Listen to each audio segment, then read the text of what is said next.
കൂടുതൽ വാർത്തകളും വീഡിയോകളും കാണാൻ ഈ ചാനൽ സബ്സ്ക്രൈബ് ചെയ്യുക. കൂടെ ബെൽ ബട്ടൺ അമർത്തുക. നമസ്കാരം. ഏഷ്യാനെറ്റ് ടിവിയുടെ എപ്പിസോഡിലേക്ക് എല്ലാ മനുഷ്യർക്കും സ്നേഹം നിറഞ്ഞ ഹൃദയം നിറഞ്ഞ സ്വാഗതം.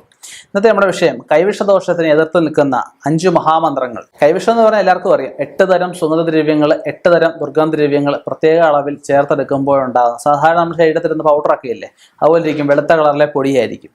ഈ പൊടി പ്രത്യേകിച്ച് സ്വാദവും മണവും ഒന്നും കാണില്ല. ഇത് വെള്ളത്തിലാവാം, ഭക്ഷണത്തിലാവാം, എന്തെങ്കിലും ലഹരി പദാർത്ഥങ്ങളിലാവാം. ഉള്ളിൽ വന്നു കഴിഞ്ഞാൽ നമുക്ക് കുറച്ച് നാൾ കഴിയുമ്പോൾ ഇത് സൈഡ് എഫക്റ്റ് ആയിട്ട് പല അസുഖങ്ങൾ വന്നു എന്ന് വരാം. ആധുനിക വൈദ്യശാസ്ത്രപ്രകാരം നമ്മുടെ ഉള്ളിൽ എന്ത് വസ്തു വന്നാലും അത് വൊമിറ്റ്, ഛർദ്ദിച്ച്, പിന്നെ മോഷനിലൂടെ കുസി പോകുമ്പോൾ അതെല്ലാം പോകുന്നതായിട്ട് നമ്മുടെ വയറ്റിലൊരു വസ്തുക്കളും കിടക്കാത്തതായിട്ടാണ് പറയപ്പെടുന്നത്. പക്ഷേ നമ്മുടെ പുരാതനമായിട്ട് പറയുന്ന ജ്യോതിഷശാസ്ത്രത്തിലും തന്ത്രശാസ്ത്രത്തിലും ഒക്കെ പറയുന്ന കൈവിഷം എന്ന് പറയുന്ന അവസ്ഥ തീർച്ചയായിട്ടും ഉണ്ട്.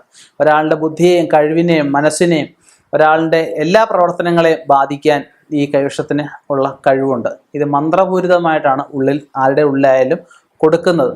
ഇപ്പം കൈവിഷത്തിന് ഒരുപാട് മരുന്നുകൾ പറയുന്നുണ്ട്. കൈവിഷ സംഹാരി ചൂർണ്ണമുണ്ട്, കൈവിഷ നിവാരണ ചൂർണ്ണമുണ്ട്, കൈവിഷ സംഹാരി ഗുളികയുണ്ട്, പിന്നെ പഞ്ചഗവ്യം നെയ്യുണ്ട്, മഹത് പഞ്ചഗവ്യം നെയ്യുണ്ട്. അങ്ങനെ പല മരുന്നുകൾ ഇതിനായിട്ട് പറയപ്പെടുന്നു. നീല ശംഖുഷ്പത്തിൻ്റെ വേരുണ്ട്, വെളുത്ത ശംഖുഷ്പത്തിൻ്റെ വേരുണ്ട്, പിന്നെ ചേർത്തല തിരുവിഴ മഹാദേവക്ഷേത്രത്തിലെ അത്ഭുത മരുന്ന് പാനത്തിലൂടെ ഛർദ്ദിപ്പിച്ച് കളയാം. ഒരുപാട് ഒക്കെ പറയുന്നുണ്ട്. എന്നിരുന്നാൽ പോലും നമുക്ക് 5 തരം മന്ത്രങ്ങൾ കൈവിഷം ഉണ്ടെന്ന് ഉറപ്പുള്ള ആള് 5 തരം മന്ത്രങ്ങൾ അവൻ്റെ കയ്യിൽ, മന്ത്രസിദ്ധിയുള്ള ഒരാളുടെ കയ്യിൽ ഉപദേശം വാങ്ങിച്ച ശേഷം അവൻ്റെ കയ്യിൽ കദളിപ്പഴം വെച്ച് 7 ദിവസം ഈ മന്ത്രങ്ങളിൽ ഏത് വേണമെങ്കിലും ആവാം. ഇനി 5 ഒരുമിച്ച് ജപിക്കണം, 5 ഒരുമിച്ച് ജപിക്കുക. ഏറ്റവും കുറഞ്ഞ 108 സംഖ്യയെങ്കിലും ജപിക്കണം. കൈവച്ച് ജപിച്ച് കൂടുതൽ ശുദ്ധമായിട്ട് വന്ന് ഈറിനോടെ നിന്ന് കൈവച്ച് ജപിച്ച് വേണം ഇത് കഴിക്കാനായിട്ട്. അപ്പം 5 മന്ത്രങ്ങളുടെ പേര് മാത്രമേ ഞാനിവിടെ പറയുന്നുള്ളൂ.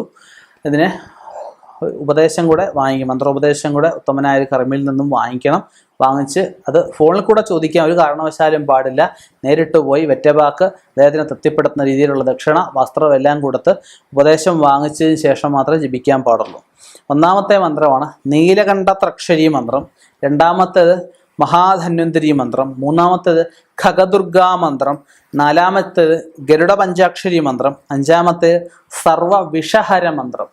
ഈ 5 മന്ത്രങ്ങൾ ഉപദേശം വാങ്ങിച്ച് ഞാൻ ഈ പറഞ്ഞതുപോലെ ചെയ്തു കഴിഞ്ഞാൽ കൈവിഷത്തിനെ എതിർത്ത് നിൽക്കുന്നത് മാത്രമല്ല, നമ്മുടെ കൈവിഷത്തിൻ്റെ നല്ലൊരു ഭാഗവും ഇത് ജപിച്ച് കഴിച്ചു കഴിഞ്ഞാൽ പൂർണ്ണമായിട്ടും പോകും. കൈവിഷത്തിൽ നിന്ന് മുക്തി നേടിയാൽ തന്നെ നമുക്ക് നല്ലൊരു ആശ്വാസം, നമ്മുടെ ശരീരത്തിനായാലും നമ്മുടെ മനസ്സിനായാലും ഒക്കെ ഒരു ഉന്മേഷവും ഉണർവും ഒക്കെ നമുക്ക് ഉണ്ടാവുകയും പ്രവർത്തിക്കാനും ഒക്കെ നമുക്കൊരു ശക്തി കൂടുന്നതായിട്ടും ഒക്കെ നമുക്ക് അനുഭവത്തിൽ നിന്നും മനസ്സിലാക്കാം. ഇനിയും ഇതുപോലെയുള്ള വ്യത്യസ്തമായ വിഷയങ്ങളുമായി കണ്ടുമുട്ടാം. നിർത്തുന്നു. നന്ദി, നമസ്കാരം.